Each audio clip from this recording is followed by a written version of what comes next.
In this video lecture, we'll look at the memory wars. We'll start by looking at recovered memory therapy. Then we'll look at the recovered memory multiple personality disorder explosion that happened in the 1990s. We'll consider evidence for repressed and recovered memories, and then we'll consider the bountiful evidence against recovered and repressed memories. So the idea of recovered memories is based on a Freudian concept that under extreme stress, memories can be repressed and completely forgotten.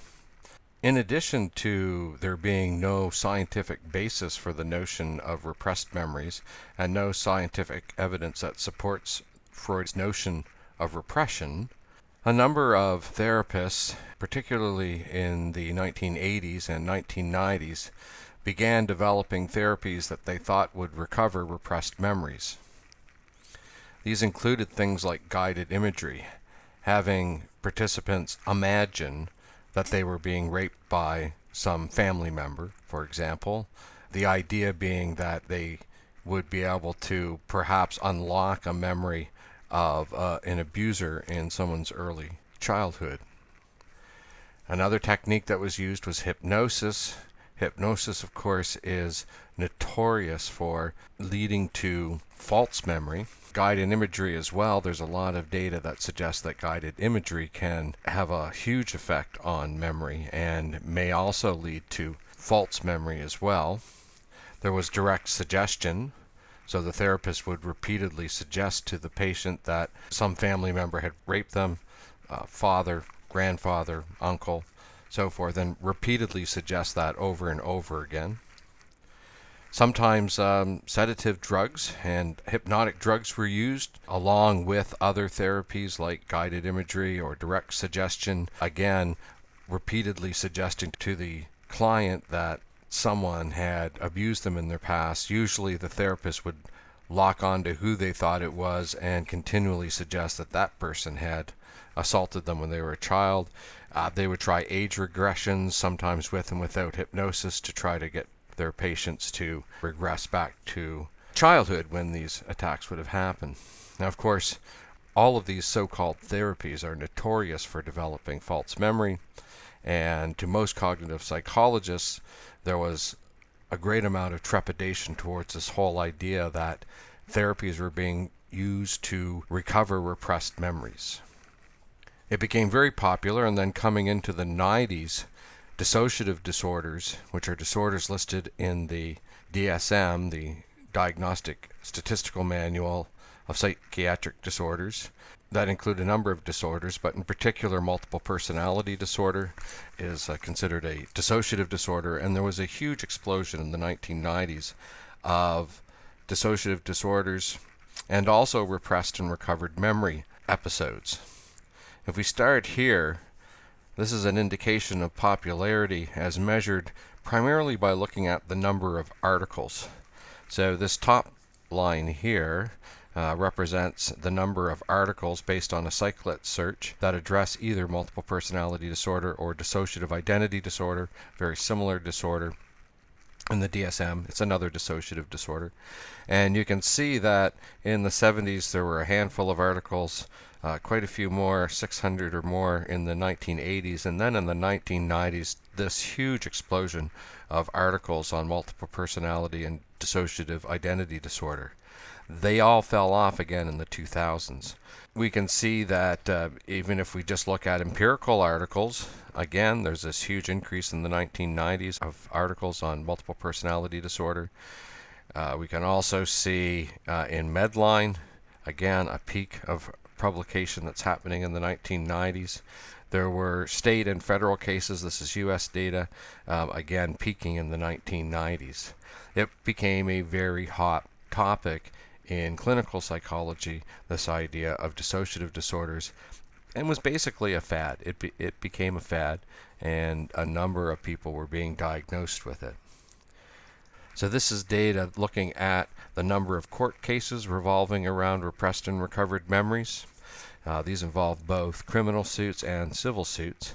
If we look in 1983, there's basically no lawsuits at all, and gradually a slight increase that happens in the 80s, and then again this huge explosion that happens in the 1990s, where there's a great number of criminal suits and civil suits, and then we see it falling off and fading towards the end of that decade. In order to search for evidence for repressed and recovered memory, we really need three different types of verifications. First, we have to make sure that in the case we're studying, there is some solid evidence that abuse occurred. This could be police records, it could be physical scarring, some kind of physical evidence that we can use to substantiate. Simply having somebody recover a memory and saying they're abused is not sufficient for verifying that there actually was an abuse that happens. We have to have some indication that the abuse occurred. Then we need to have evidence that there's a period of time when that abuse has been forgotten. It's not remembered by the person. And finally, we have to have at some later point this abuse being remembered. If we can find cases where we can confirm all three of these things, then we can be fairly confident that we have something that appears to be a repressed and then recovered memory. There's two different types of studies. The trickiest studies are the retrospective studies, and these are studies that are going to go back in time and try to confirm that somebody has had a repressed memory recovered. And these studies typically have a great deal of trouble dealing with number 1 and number 3.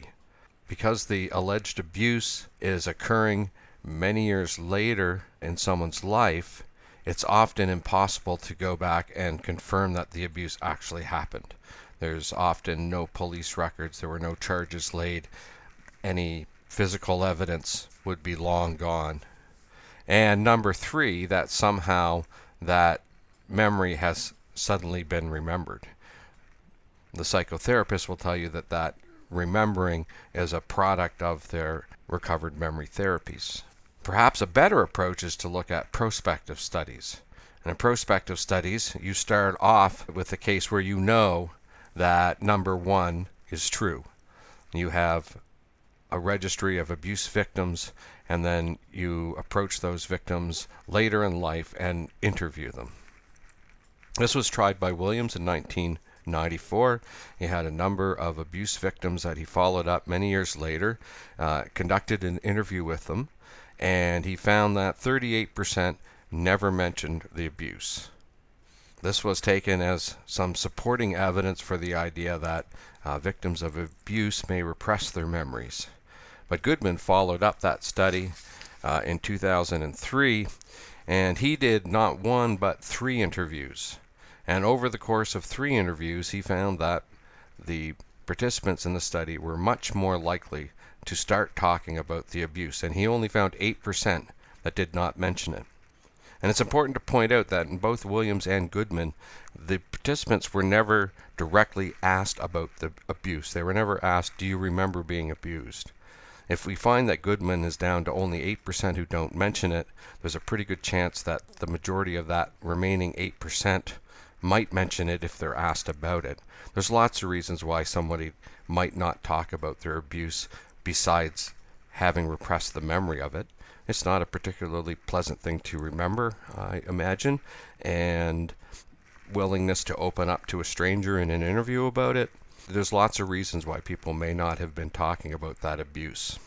So at least for this prospective study, there doesn't seem to be a lot of evidence. A lot of the evidence that is forwarded are based on case studies. Individuals who have had psychotherapy and have had repressed memories recovered.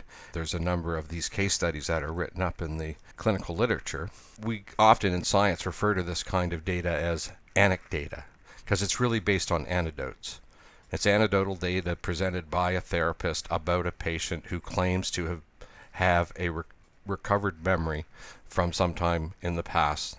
And again, it suffers from the same problems we saw with any retrospective study, and that is it's very hard to confirm that the abuse actually happened and that what the person is remembering might not be a false memory created by the rather intrusive psychotherapeutic techniques that are used by these therapists.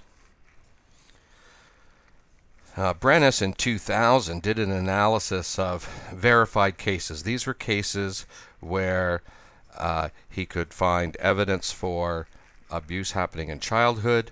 There was a record of non-memory by the person, and then that person claimed to have had the memory suddenly come back to them.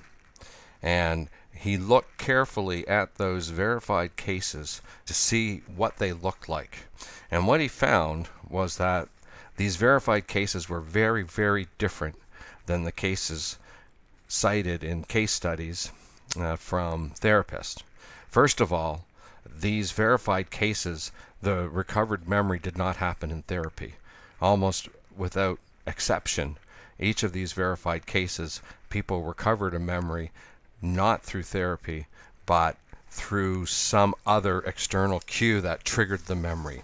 They saw somebody, a smell, a story that they're told, a picture from their childhood, something else, not a therapist, triggered that memory.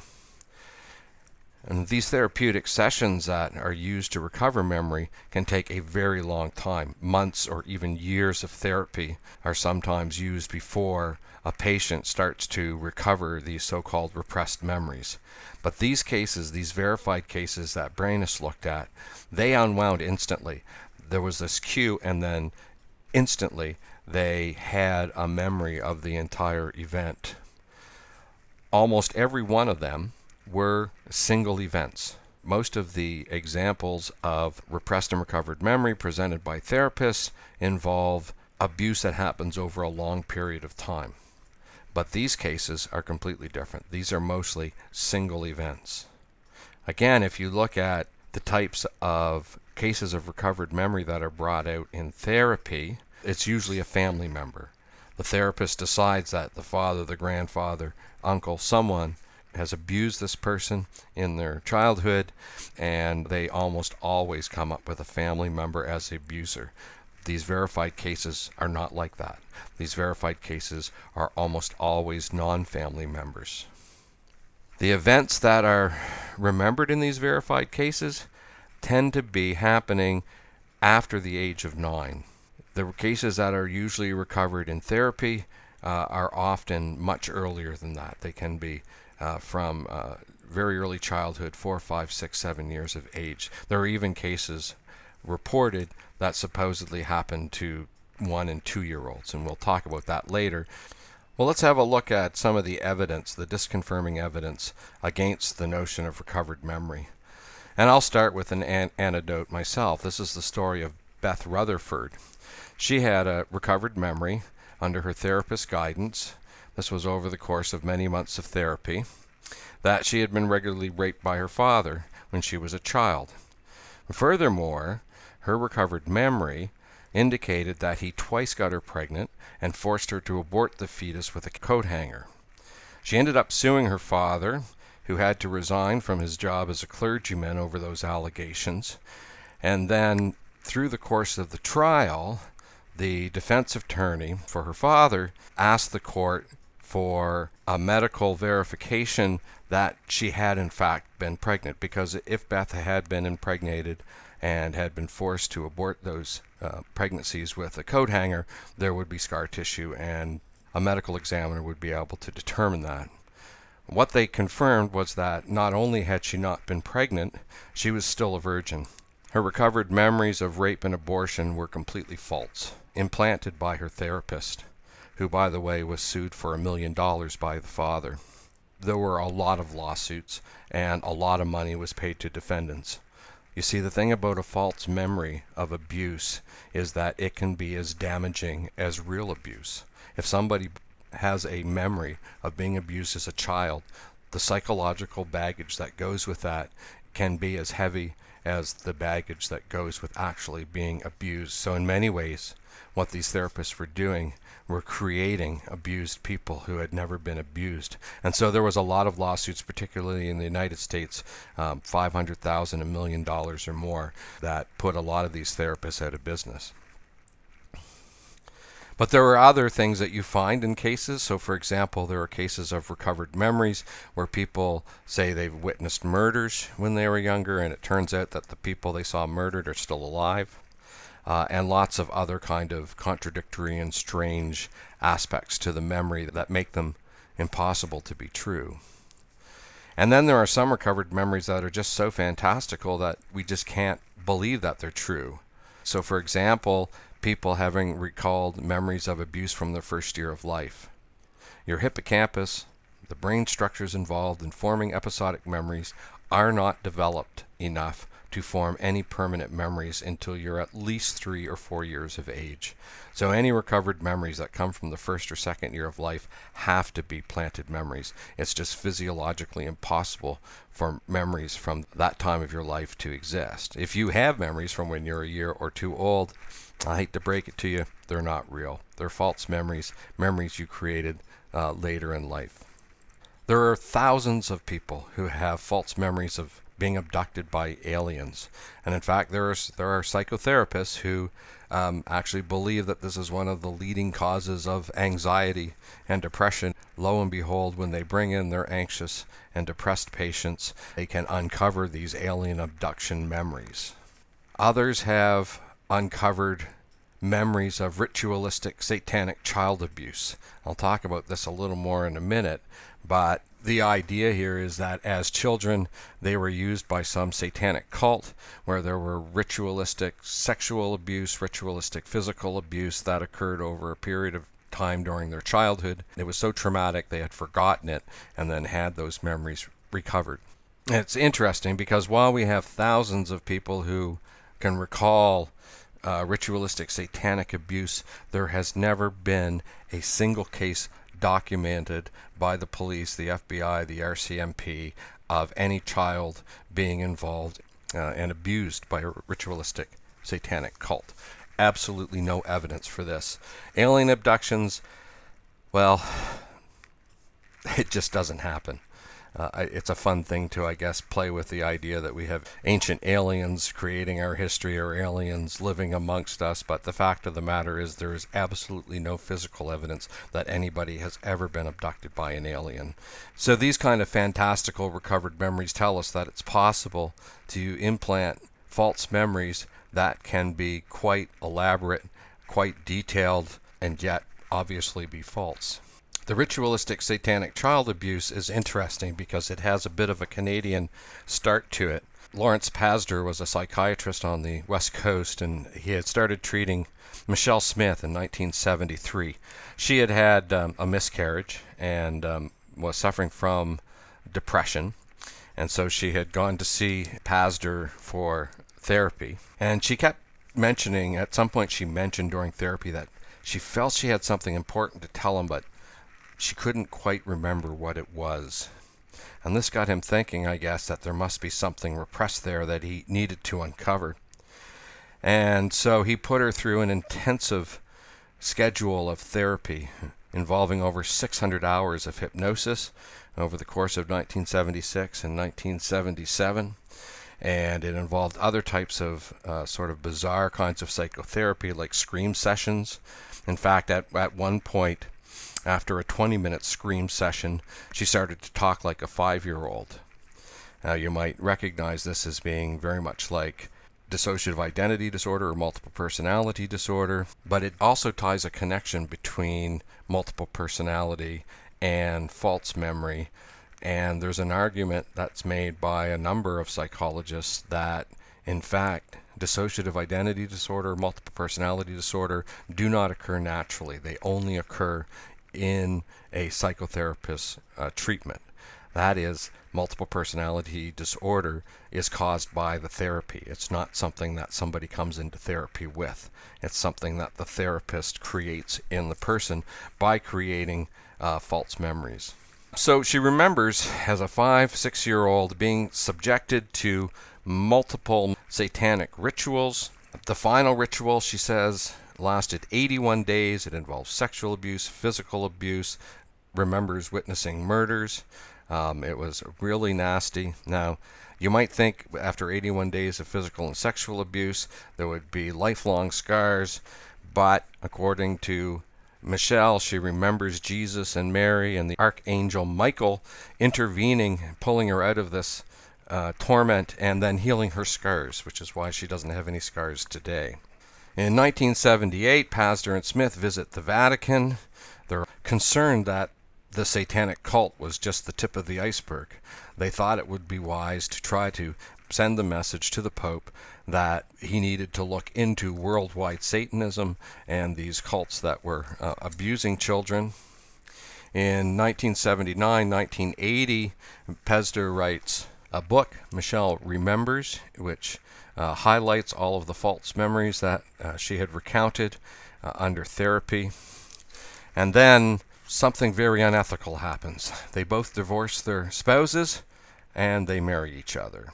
Today, I can guarantee you if a doctor, psychiatrist ended up marrying a patient, they would lose their license to practice. I believe Pazder got away with it, but this is highly unethical. Psychotherapists are not supposed to become romantically involved with their patients. Doctors are not supposed to become romantically involved with their patients.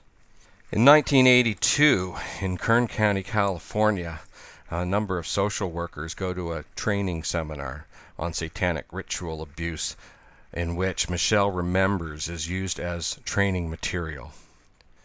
And this starts what's known as ritualistic satanic abuse panic in the United States. At one point, almost 50% of the population starts to believe that there are organized satanic cults abusing children.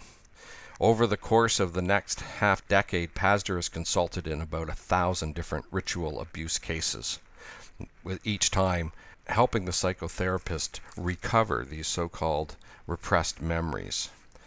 This led to what's sometimes called the daycare sexual abuse panic. It started in Kern County, it spread throughout California, into Texas, went coast to coast from the Pacific Northwest of the United States all the way to Florida, and even into Canada, a case in 1992.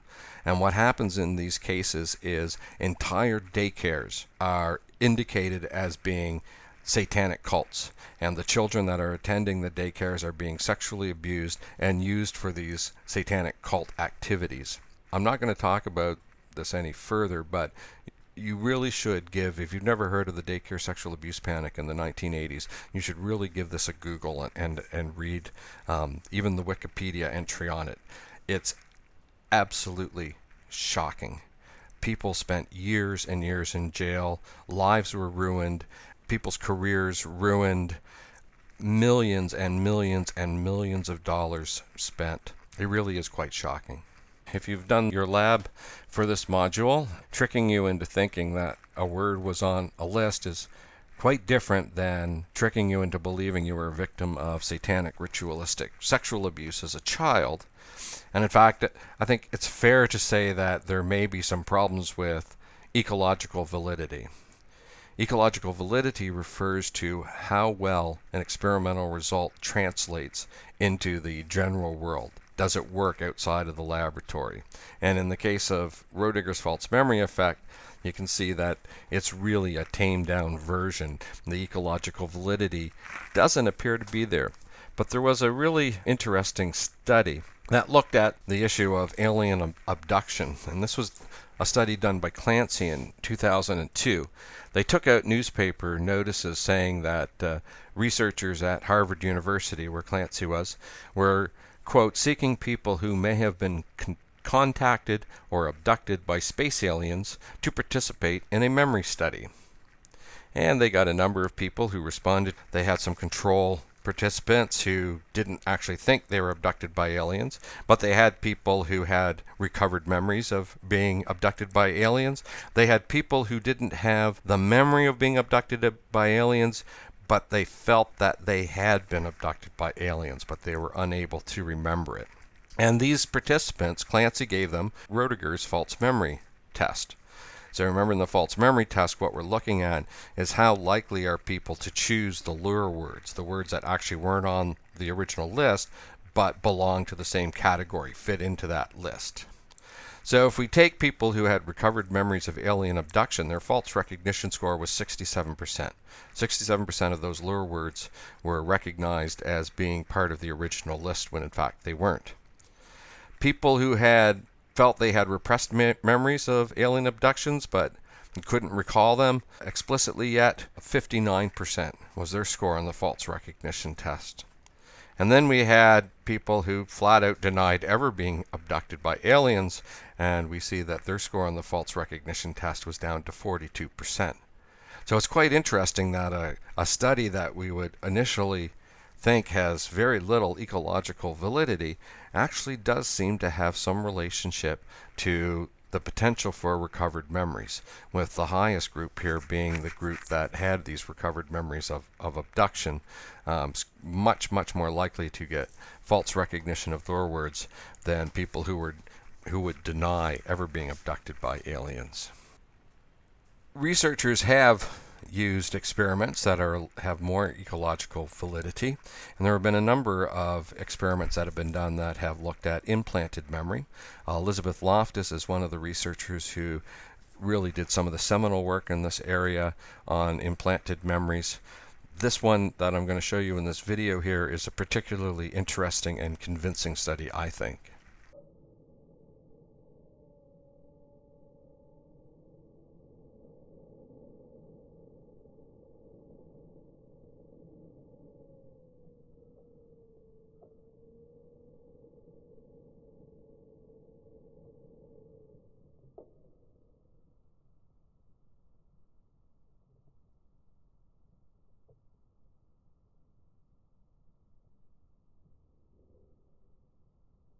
One of the things that I and my colleagues did is to try to get people to remember that they met and shook hands with Bugs Bunny at Disneyland.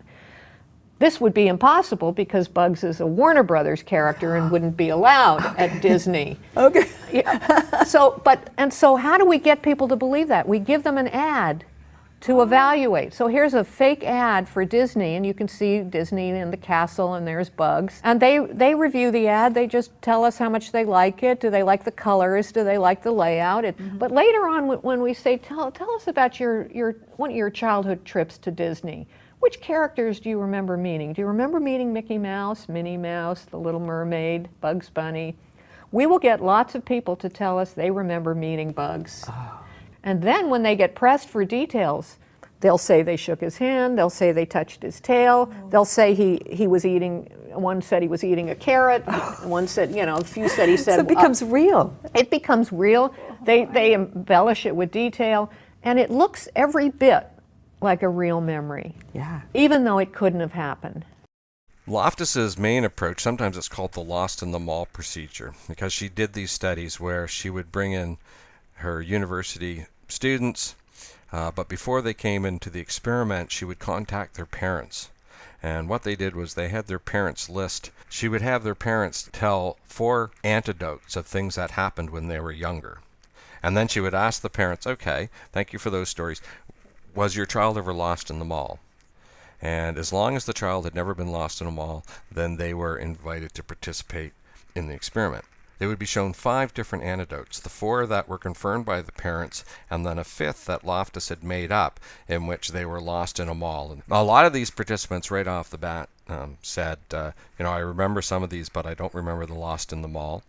But they were brought back a week later, and a week later, 25% of them now remembered being lost in the mall. And some of them had, again, like the Bugs Bunny story, had details about what had happened. They remembered the little old lady who took them to the information stand. They remembered other elements as well. So approximately 25% after just one reading ended up developing a false memory. And then apparently in the debriefing, some of them adamantly defended this and said, no, this really happened. You should throw me out of your experiment because this really did happen to me. You can phone my parents and ask them. They'll confirm that this really happened to me. But of course, she had already confirmed that before the experiment had started. Hyman et al. Did a study looking at lost in the mall. He found 20% remembered being lost in the mall. Lindsay also did a lost in the mall type experiment, and he found approximately 30% had at least partial, if not complete, false beliefs in some event. Now, pictures can play a very powerful catalyst in the development of false memories. Wade and colleagues in 2002 did a study where they photoshopped some pictures. So they would collect pictures of somebody as a child. So here on the left we have a picture of a child with his father, and then they photoshopped them into a hot air balloon picture. So you can see over here the picture has been cropped and then placed in the balloon. The participant is asked about this balloon ride as a child. What they found was that after one interview and being shown the picture, 30% ended up developing a false memory of going on a balloon ride as a child. If they did 2 or more interviews, that number jumped to almost 50%. And basically, it's telling us that any of us are susceptible to this kind of false memory if we're given the right kind of exposure. In this case, the picture evidence becomes very, very powerful evidence to support our false belief. Wade and Nash did a rather interesting study. This one's in your textbook. But they're playing a game, a video game, and they win or lose. And if they win, that's happening over here on the left, they get a check mark on the screen. That means they get to take money from the bank. But if they lose, they're supposed to put money back. Now what they did was they doctored the videos. So they took a trial where they had responded appropriately, they had check and they took the money, but they are edited into the video an X, indicating that in fact on this trial they were supposed to return money, and they had this video evidence of them breaking the rules. Then afterwards they were told, we have a video of you taking money on a trial where you were supposed to return it. 73% of them confessed that, okay, yeah, this had happened. When you show the video, 100%, every single participant then confessed to cheating, even though a number of them hadn't cheated at all. But seeing the video of them cheating was enough for them to form a memory of themselves cheating. Another experiment that looked at pictures was conducted by Lindsay. And what he did here was he created, again, a false memory scenario. This one was the child getting in trouble for putting slime in the teacher's desk. And there were 2 conditions. In one condition, they got to look at a picture of their elementary school class, a class from the time in which this event supposedly happened. In another group, they weren't exposed to the same picture. It turns out that the group that saw the picture of their classmates were twice as likely to form a false memory of having put that slime in the teacher's desk. This is probably due to reconsolidation. You can remember the reconsolidation problem. The priming that comes with looking at this picture conjures up a number of elementary school memories, and then getting that false information easily becomes incorporated in a reconsolidated memory. Okay, next up, you should have a look at the YouTube video, Truth or Consequence. This looks at the work of Steve PSYC, who's an expert on children's memory and the malleability and false memory effect that occurs in children.